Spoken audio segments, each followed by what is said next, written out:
after Wrestle Dream in this past week was WWE Raw, a fine 2-hour Raw. Well, it's a 2-hour Raw. I'm not sure about the fineness. And again, I was thinking, honestly, I'm looking over my notes here on what happened. We had a nice conversation. The next big star in wrestling, Rhea Ripley, and then, yeah. And I'm kind of likening this now to one of the old daytime soap operas. Brian, did you ever watch a soap opera in your life when you were younger and they still had those type of things? I mean, I've seen bits and pieces of them. I think I've seen a couple episodes. I mean, I've seen episodes of Dark Shadows. I don't know if you count that. Well, there you go. Well, as a matter of fact, Dark Shadows was just a regular soap opera for I don't know how many years until suddenly the 1968 season or whatever it was, a distant relative shows up and he turns out to be a vampire. And for 2 years or whatever, that was the hottest thing. And the kids wanted to get home by 3:30, I think it was, Eastern, to see Dark Shadows. Well, you see, too, it was part of a block on ABC. You had Dark Shadows, and then you also had Where the Action Is, the Dick Clark produced show that had Everyday Paul Revere and the Raiders and all the top musical acts miming their songs. Because that's where the action was. So if you were a kid and you watched that, and then you ended up watching this show about this fucking vampire. Yeah. And then they made the movie, House of Dark Shadows, and then was Night of Dark Shadows. But for 2 or 3 years, it was hot. But the point is, if you go back and try to watch it now and it's not the phenomenon and you're not used to that, I used to watch The Edge of Night. Ever so, especially, you're home all day in the summertime or whatever, 8 years old, there wasn't anything else on television. The Secret Storm, but they were 5 days a week. And they filled their 30 minutes, but almost nothing happened of any major storyline progression. It was like, Bert didn't drink his coffee? And you had to watch every day for a couple weeks for anything to fucking happen, right? Has Raw really become a male soap opera now? Is this because all their talent is so over, the fans chant the shit that they want them to chant without them even telling them to, or half the time even leading them that way. And the buildings are selling out or close to, and the sponsorships are through the roof. And nothing fucking happens. It's like watching a soap opera. Rhea Ripley tells Liv that Dominic didn't drink his coffee. Dun, dun, dun, dun. Do you see where I'm going with this, Brian? Yeah, but I think with WWE in a lot of cases, based on who's going to these shows, the ticket prices for these shows, again, it's not, hey, I'm going to see Dominic Mysterio versus Damian Priest. It's I'm going to wrestling, and they're going to remember who they saw. It really, in a lot of ways, doesn't even matter at this point what they do or who they do it with. It's like going to a restaurant and seeing Elizabeth Taylor. You have that story for the rest of your life. I went to the Barclays and I saw Cody. That's what it is, because nothing happens. I'll tell you what, for the ticket prices they're charging now for some of these guys to go and look at some of these girl wrestlers, about 40 years ago, they could have had the girl wrestler till next Tuesday for that same amount of money. Does that include Moolah's cut, or is that does the girl pay the cut?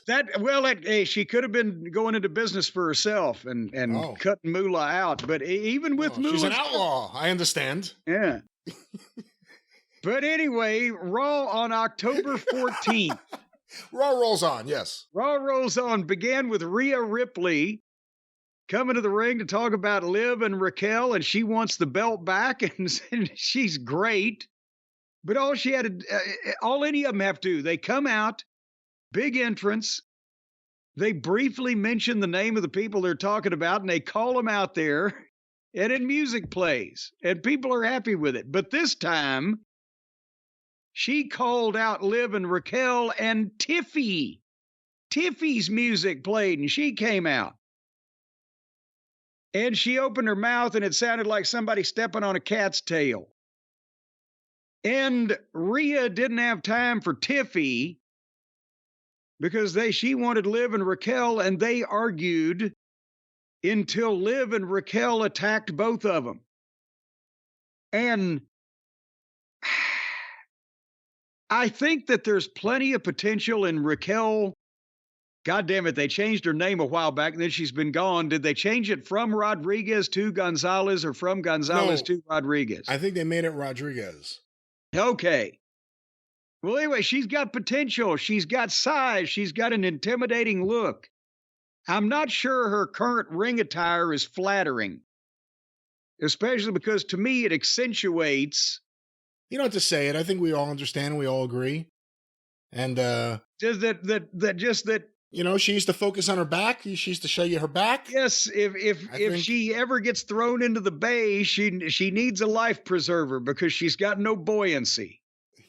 It's what you're trying to beat around the bush and say, right? I'm not beating any bush. You're beating the bush. Now we don't even. You're burning the bush. We don't know about the status of the bush. This is not a pornographic program. Wait till Netflix. Oh, you think with Netflix are we going to get Bush? We'll get Bush on that. If that happened, that would be an industry changing moment, don't you think? I'd even settle for Cheney, much less Bush. And then you could sell it to Manscaped. There you go. Or Womanscaped. But anyway, Raquel somehow tried to choke slam Tiffany, and it didn't work, or Tiffany couldn't take it, or whatever. But they kind of fell in a heap there, and the heels left both Rhea Ripley and Tiffy laying. And then they go to the back after the break where Raquel is highly pissed and tells Adam Pearce that she wants Liv and Raquel in the ring tonight, but Pearce said, well, you got to have a partner. And then Tiffy came in and started prattling on, and Adam Pearce had an idea. The old Grinch had a stupefying, astonishing idea. What about her? And Rhea rolled her eyes and said, oh, fine. So now we've got Rhea Ripley and the babyface annoying Tiffy teaming up in the main event against Liv and Raquel. And they set that up, and then they got out of it. That wasn't bad. Well, did you think it was bad? You're laughing at. I thought it was good. I mean, I laugh at you because you are spitting out the name Tiffy. You're like, Tiffy? Tiffy? Her name's Tiffany Stratton. Fucking annoys the shit out of me. But anyway, it wasn't a bad way to set up the thing that they set up for the later time that they set it up for. But now we know, okay, we've just seen 4 girls. We got 4 girls in the main event. What's the next match? 4 girls. Bianca and Jade versus Damage Control. And by the time that it was over, we were half an hour into this program. And it's more than 50% women now, isn't it? It's a lot. It's a lot of women. And, I've been saying it for a while. I don't want to just keep saying the same thing over and over. I'll take a week off, but it's a lot. And I like Jade and Bianca. Let me ask you this, because every week it's all I think about when I see them together. When the turn finally happens, and I'm assuming Jade will be the heel. Maybe that's not a fair assumption, but I think so. Does she need a manager?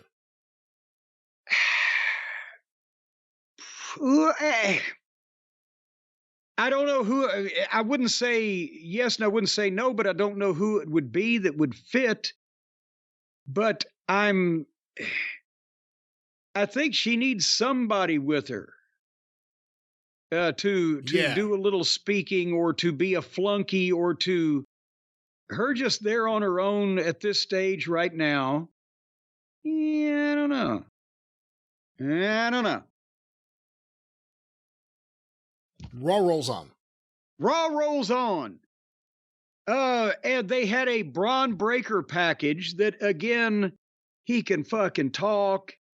He's talking about Jey Uso. He wants his belt back. They were showing highlights as B-roll with this. The point is, this guy is the future of wrestling. He's a star. That's what we, unfortunately, he is unique, these days. But, anyway, he's going to wrestle later on. And we look forward to that. And then Adam Pearce had a sit down with Bronson Reed to try to get him to come to Jesus on all of the chaos and the destruction and the heartache that he's been causing. And Adam Pearce does a great job. What'd you think of Adam in this, first of all? I like Adam Pearce in his role as general manager. I think in general, I think the general manager does a good job. Well, generally speaking. But here he pitched it to him. I mean, he's no Ross Abrams. Well, no, but nobody can be. Who could live up to the bar that was set by that genetic jackhammer? But anyway, Adam Pearce does a great job here. But Bronson Reed says that everything I've been doing, the splashing of the people on the cars and the mayhem and the destruction, was to get in the main event. I want to be the guy around here, and he wants Seth Rollins. And, he's the one that put Seth out with the injury a while back. And he promised Adam Pearce that there'll be no trouble. He won't be doing these things anymore if he gets the match he wants. So they're building that now. And that, again, I look forward to seeing that because Bronson Reed with a smaller guy that's more agile and provides a contrast. The littler they are, or the bigger they are, the harder they fall, but the littler they are, the further they fly. That's an old saying. What did you think of this particular thing there? I thought it was good, and they've done such a better job lately with getting Bronson Reed as a character interesting and over than everything they did before. He's been around for a few years on the main roster, and he was, Mama's boy or whatever his gimmick was. Mama's favorite boy. What was it? Yeah, what? Mom says I'm a good boy. Whatever. Mama said there'd be days like this. There'd be days like this. My mama said. And then he was also very well dressed at one point. Yes. Looked like a fashion plate. Or a gangster.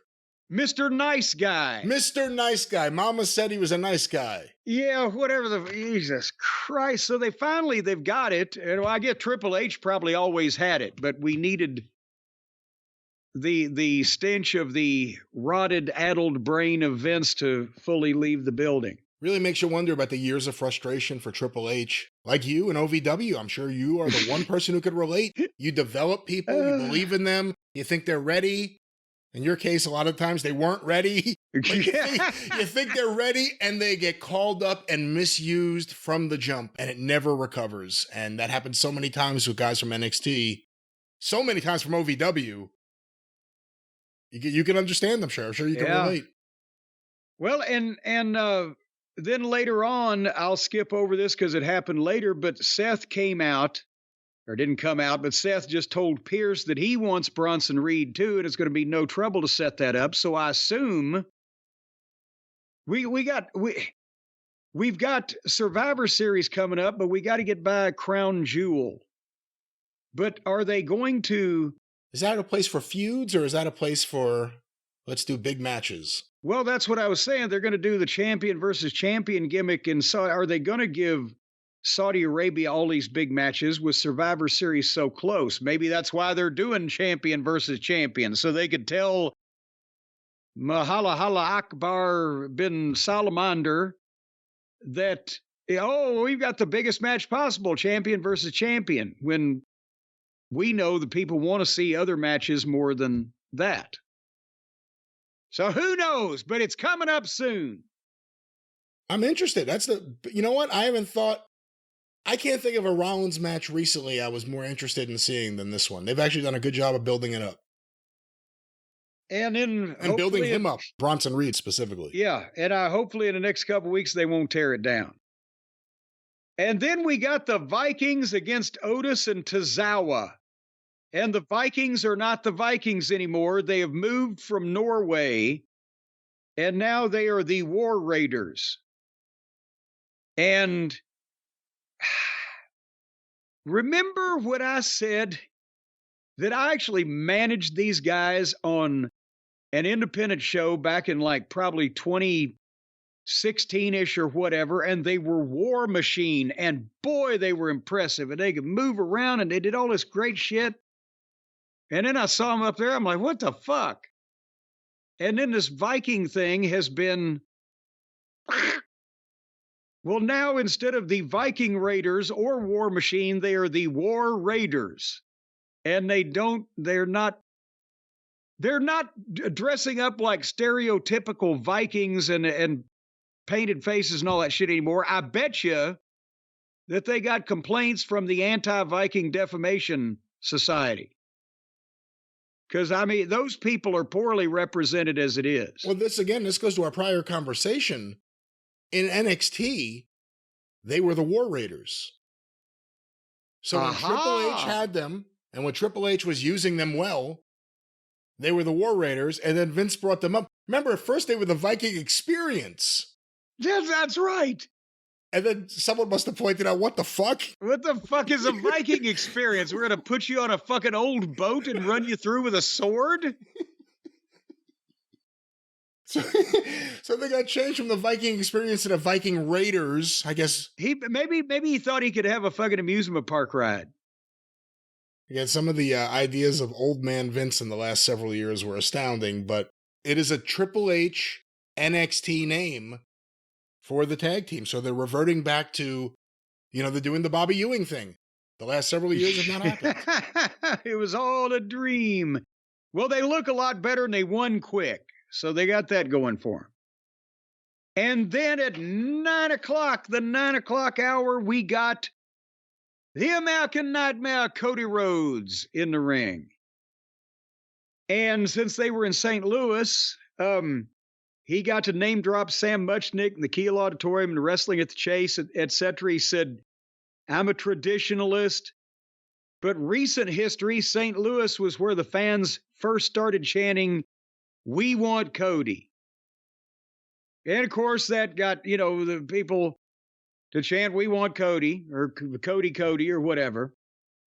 So then he says, so what do you guys want to talk about? And Gunther's music plays. And here he comes. And again, love Gunther, love Cody, love is in the air.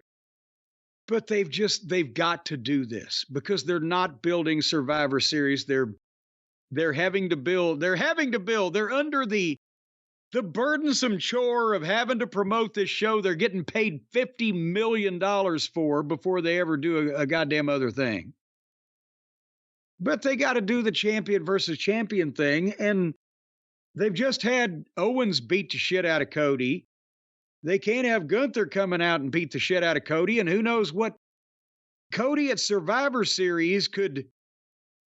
Is it going to be a team of 4 trying to settle a score, or a team of 5 striving to survive? They may be setting some shit up here. So the point is, they can't be doing angle. So Gunther comes out and he does a promo. I respect you, but you love to be everybody's darling, and I want you to sort out your issues with Owens and be at your best. And Cody tells Gunther that he gets uncomfortable and he breaks when an opponent keeps coming. And you've never been in a ring one-on-one with me before, because I've already slain a beast. And then they shook hands. And then that was it. And it was well done. They're both great stars. It looked wonderful, but this was a long time to talk to get to a handshake, wasn't it? Yeah, and it had a kind of a stale ending. You needed I know you can get away with that, but it needed something else. And I've become a really big fan of smug Gunther in a suit on a mic. He's been great lately. Oh, yeah. I mean, like you said, they're building to this, and then they're building to. I mean, I guess this is all just for Survivor Series. There's nothing with Gunther or Cody continuing after that. So I guess maybe not Survivor Saudi Arabia, rather than Survivor Series. To your earlier point, they're giving Saudi Arabia that match, and they're going to do the absolute minimal amount they have to do to have these guys do anything that would hurt the other. In terms of like an angle or just any, you don't even need to. Why do any angles? This is it. That was the angle. Yeah, there's the angle. The handshake. What if one guy wouldn't have let go of the other guy? My God, that would have been killing heat. People would have hit the ring. But honestly, as you said, they don't have to do anymore. They shouldn't do anymore in this situation. But, it's on a show where they're already not doing a lot more. Did you watch Bron Breakker and Kofi Kingston? Yes, I did. Again, I just think this guy is a fucking prodigy. And he's already, we talk about working to a guy's level, and we'll talk about that. We get the AEW show. But with this, and I'm sorry for fans of Kofi Kingston, well, he was a champion 10 years ago or whatever. I'm talking about right now. Bron's on the way up, and Kofi's hanging around, waiting on his partner to turn on him. So Bron controlled a lot of this, had a nice, deliberate heel pace and attitude. Everything he does is pretty crisp. A nice charge into the post to give Kofi an opening for a comeback, which was sloppy at best, kind of all over the place. And then they go back and forth, and Bron hits him with a big belly-to-belly and a super spear, 1, 2, 3. It was a good win. He didn't give Kofi too much, but he didn't squash him. But he shouldn't have given him any more because of the plans that they've got for him. And that's what, with some of these guys in the other company, it's just impossible for them to understand. Your friend may be able to do all these moves. I bet y'all could go all night. But your friend is the guy parking the cars, and you're my main event attraction. So beat him in 3 minutes. The fuck? How hard is that? I'll save my thoughts for what we saw in Dynamite because it applies to this issue right here. But yeah, Bron Breakker looks good, and Kofi, like you said, he's been there a long time. How long has he been there? Like 15 years or something? I don't know. They're about to give him a gold watch. But anyway, then Bron went back to Kofi like he was going to do something else, and Woods hit the ring, and Bron bails so that, Woods can take care of his partner, and then he comes back and gloms him and goes to spear him, and they play the Jey Uso music. And Jey came out and super kicked and speared Bron, who went to the floor, and then jumped back up, and Jey super kicked him again. I'm not looking forward to any matches with Bron and Jey, but just because of the shortcomings of Mr. Uso and in terms of his sloppiosity. But that's what they're built. Well, you have to figure he's going to get the belt back from Jey Uso, and then Jey Uso can spend his time dealing with the Bloodline stuff. Can yeet on off. No, that's the thing. It looks like I believe the forces are starting to assemble. Is this the origin story of the Avengers, where now Cody and Roman have at least had one tentative alliance, and Jimmy's trying to talk to Jey, and the teams are starting to come together. Rhea Ripley and Damian Priest had some more dramatic dialogue in a scripted exchange, and R-Truth had a match with Miz. They were partners, but Karrion Kross got involved. That's why we didn't pay any attention to it. And before they even locked up in the match, Kross and... Why are they doing this to Paul? Poor precious Paul Ellering. He could say no. He could say, I don't want to do this. He wants to do this. Well, Kross and... I don't know what he's doing, but he wants to do it. He wants to not do this, apparently, because this is not doing something. But Kross and the two fat guys and Precious Paul come down to the ring, and Miz turned his back, and R-Truth just schoolboyed him 1, 2, 3.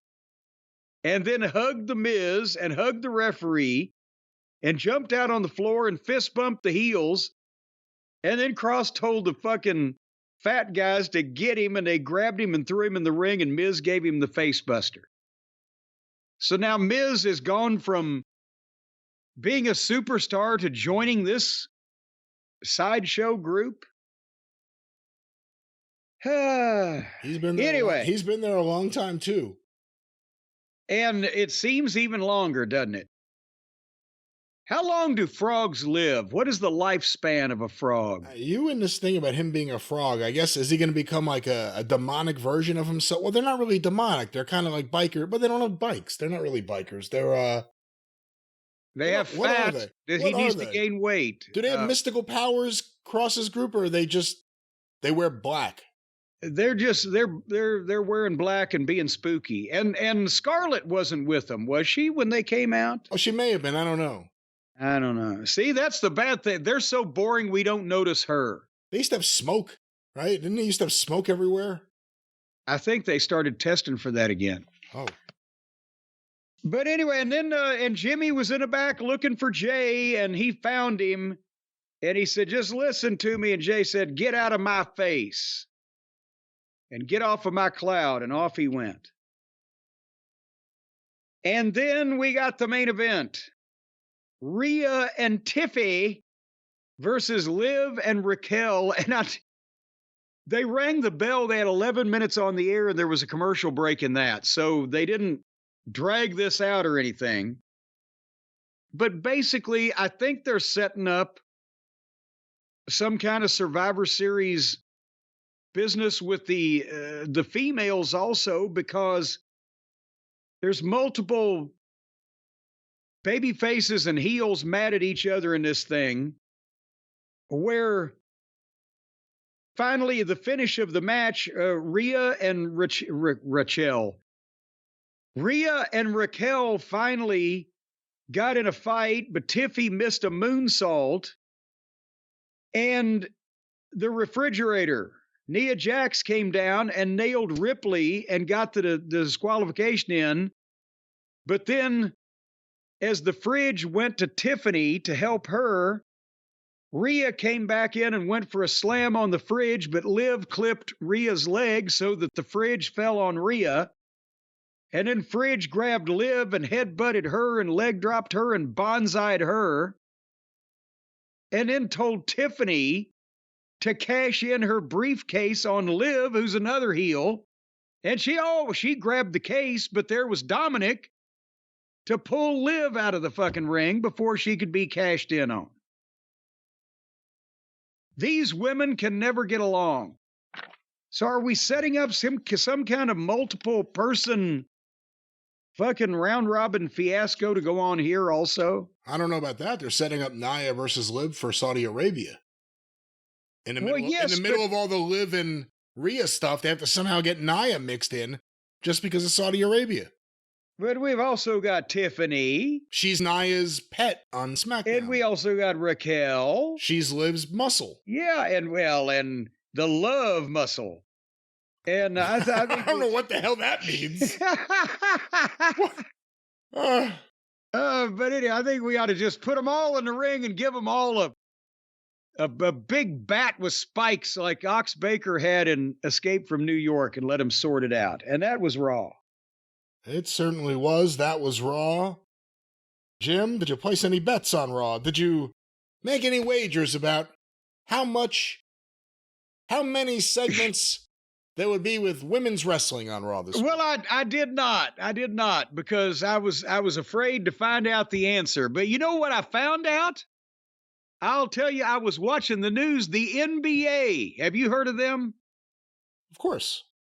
The National Basketball Association? Yes, of course. Well, you might have confused it with a boxing organization. But the NBA is finally back. And apparently, from what I understand, the NFL, they came back and did another season. They did well last year. They came back and did it again. And now the NBA is copying them, and they're going to come back and do it again this year, too. Can you believe that? Yeah. Well, you don't seem to be astonished by how they're just doing this every year now. They're playing National Basketball Association games all over the world. You've got the Harlem Globetrotters and the Kentucky Colonels and all those other teams. Well, they're not in the NBA. They're not professional organized basketball teams. They're more of a show team. They're more of the WWE to the NBA's NBA. When I saw the Kentucky Colonels in the ABA down at the Louisville Gardens in 1968, they were playing some serious b-ball, I'll tell you what. In 1968, how old were you? I was 7 years old. You were not at the age to evaluate a basketball player. Well, I certainly evaluated the ball because the ABA was using that red, white, and blue ball, not that boring old orange thing that the NBA uses. But anyway, folks, the NBA is back. And that means that you can get the action at DraftKings Sportsbook because they're an official sports betting partner of the NBA. And, you know, for example, you can bet on who's draining threes from beyond the arc. Who would you pick for that? What the hell does Ryan? that mean? Beyond the arc? Who's draining threes from beyond the arc? That's what the copy says. I want to know who's draining the main vein behind the goalpost. But who is crashing the boards and grabbing rebounds? Folks, you can get behind your favorite players, get behind them and give them the old heave-ho. And the prop bets you can make on DraftKings, well, they're limitless. You can bet on who's going to score most points or who's going to score least points or who's going to win the game or just any old thing your heart desires. Because the DraftKings Sportsbook app is the home of betting on the NBA. And right now, if you download the DraftKings Sportsbook app and use the code JCE, then if you bet $5, if you're a new customer, you're going to get $200 in bonus bets instantly. And then if you bet all of that money too, well then, goddamn, you'd have to be a sorry, bad luck son of a bitch to lose everything. So, folks, every point counts with DraftKings Sportsbook. Download the DraftKings Sportsbook app and use the code JCE. New customers get $200 in bonus bets when you bet just $5 only on DraftKings, where the crown and the basket is yours. That's right, it's yours, and we have a special message from a special friend for all of you special people out there. Gambling problem? Call 1-800-GAMBLER. In New York, call 877-8-HOPE-NY or text HOPE-NY 467-369. In Connecticut, help is available for problem gambling. Call 888-789-7777 or visit ccpg.org. Please play responsibly. On behalf of Boot Hill Casino and Resort in Kansas, 21 and over, age and eligibility varies by jurisdiction. Void in New Hampshire, Oregon, and Ontario. Bonus bets expire 168 hours after issuance. For additional terms and responsible gaming resources, see dkng.co/ftball. NFL Plus Premium offer available only to new and former NFL Plus subscribers. Additional NFL Plus Premium terms at nfl.com/terms. You know, he's such a polite fella. Yeah, he's always here, says all that, leaves. He's always in a hurry. Well, he's got a lot to say, a lot to do. He's a busy man. The crown is his, and yours, and whoever's with DraftKings.